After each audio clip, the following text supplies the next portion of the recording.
Hey everybody, Who's Your Jedi here with another review for you. This time talking episode 3 of season 2 of Star Wars Rebels called Always There Are Two.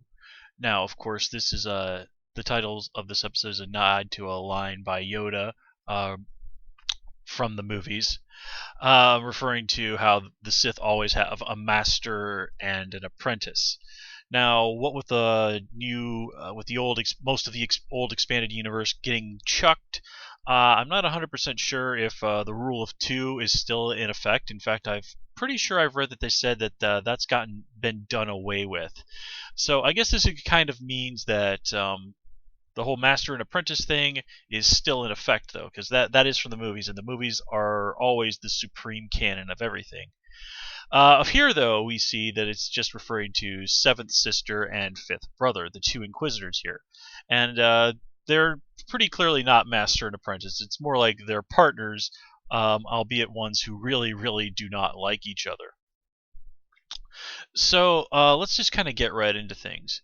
And of course, the big thing this episode really is introducing us to these two new characters, these new Inquisitors. And that's all great. The one thing about this that really bothers me, though, is that Kanan is just so utterly floored that there was more than one Inquisitor out there. And they were, the guy they fought, they explicitly remind us that the previous Inquisitor was called the Grand Inquisitor. Well, doesn't the title sort of imply to you that there are Inquisitors out there who are not grand? I mean, just sort of thinking that like in the entire Galactic Empire, there's going to be just one guy like this. I mean, that seems really, really dumb on Kanan's part. I don't know. I mean, that is one thing that just really does bother me. I mean, granted, the rebels have very limited information about a lot of what the Empire is doing, and you would imagine that things like Inquisitors are probably kept under very, very heavy security. But still. But anyway, I definitely do really like Seventh Sister and Fifth Brother. They're really cool bad guys. Seventh Sister, of course, is voiced by Sarah Michelle Gellar, who, interestingly enough, is the wife of Freddie Prinze Jr., who is, of course, the voice of Kanan. And Gellar is, by most people, probably best known as the title character on Buffy the Vampire Slayer. I mean, she's done quite a lot of other things over the years, but that kind of continues to be the big thing that she is remembered for these days, even after the show ended many years ago. So I'm always happy to see her in something. Buffy was my absolute favorite show for a number of years back in the day. So. And she definitely does do a very nice job with Seventh Sister. There's, certainly some menace to her, but there's also a surprising immaturity. Like especially the relationship between she and Fifth Brother. They're in a way they're kind of like spoiled kids in a way. They have this power that they obviously know how to use well.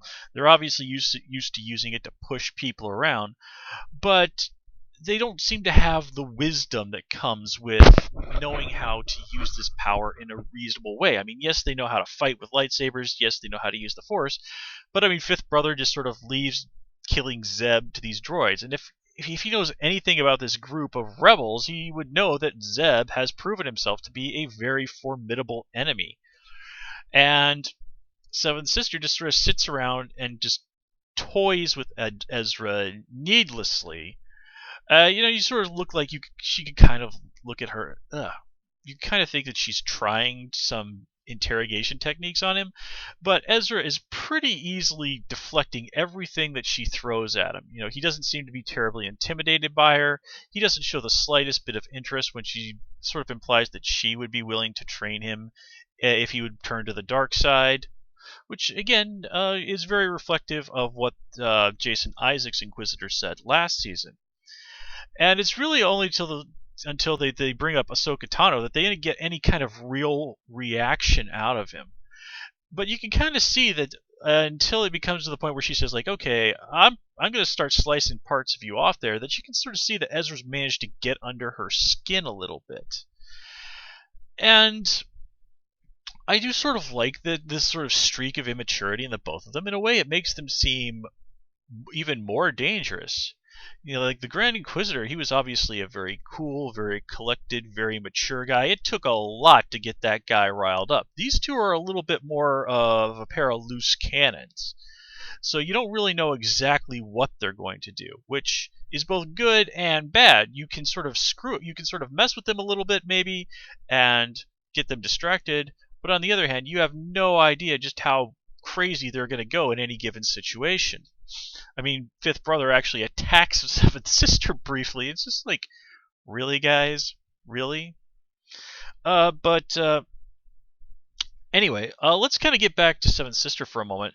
Now, a lot of people have been talking about wondering whether or not she's Barris Ophi, the Jedi Padawan who turned to the dark side and tried to kill Anakin, framed Ahsoka for murder back on Clone Wars. Now, she and Seventh Sister are both Mirialans, but and this was kind of one of those things that I was really thinking was going to happen, but now that I've seen this episode, I'm really questioning it. For one, they have very noticeably different skin tones. On the other hand, old Star Wars lore, which may or may not be canon anymore, did seem to heavily imply that the dark side could often make people's skin seem paler. And Mirialans, again, if you kind of go by, for example, Star Wars: The Old Republic, their skin tone can actually range from sort of a very rich green to a kind of a yellowish. Again, that's not canon, but it's something to keep in mind. She also has different facial tattoos than Barris Ophi did, and facial tattoos are a big deal in Mirialan culture. It's supposed to represent significant milestones in your life. But the Star Wars universe, I'm pretty sure they have technology that could remove tattoos. And if Barris Ophi did, join the Darks, formally join the Empire, become an Inquisitor, I could sort of see her removing her old tattoos and getting new ones as a symbolic way of throwing away her old life, embracing the life of an Inquisitor, by discarding her past as a Jedi. The big kicker, though, is that if you remember back on Clone Wars, Barris had a rather noticeable English accent. Now here she's played by an American actress and speaks like with an American accent. Now again, it's been quite a few years, so one could imagine that Barris might have taught herself to simply speak differently as a way of furthering herself from the past. So I won't say that it's entirely impossible. In fact, there's one reason that really still makes me think that it could be possible, and that's simply the drama that would come from Barris and Ahsoka coming into contact with one another again. Remember, Barris and Ahsoka were really good friends, and then Barris fell to the dark side and framed Ahsoka for murder. So, having a confrontation with them, Ahsoka has remained true to the ways of the Jedi, while Barris has fallen even farther to the dark side. So having them have the chance to sort of see each other again, and of course get into what would probably be a really awesome lightsaber fight, well, man, how in the world could you pass that up?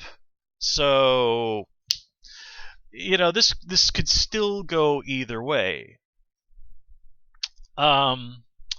Honestly, I don't really have that much to say about Fifth Brother beyond what I've already said. Another thing I like this episode is, they've often used Zeb as sort of the brunt of the humor on the show. And we see this in the early part of this episode. He's really feeling down about all of that.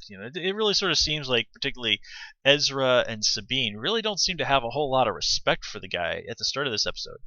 But and like Fifth Brother doesn't even think that Zeb is worth personally finishing off himself. He just tells the stupid little droids like, "Oh yeah, go kill that guy, or go do whatever you want with him." I think is what he actually said. And of course, this comes to bite Fifth Brother back in the butt. Zeb comes in there and he really saves the day with a little bit of assistance from Chopper. So, as much as Zeb might be the brunt of jokes, we have to remember this guy is a seriously formidable warrior, and what we've learned about his past heavily implies that back when his people were still around, Zeb was someone fairly high up in their military, like the Royal Guard or the Imperial Guard or something like that. I think they mentioned briefly, but he was someone in a very well-respected position for a warrior. So I think that it is something that I really wish they would get into more, because I'd really be kind of curious to get a little bit more details on exactly what Zeb's deal is. Now going back to what I was talking about in terms of immaturity that we saw in Seventh Sister and Fifth Brother, well, we also see a little bit of that in both Sabine and Ezra and even Kanan.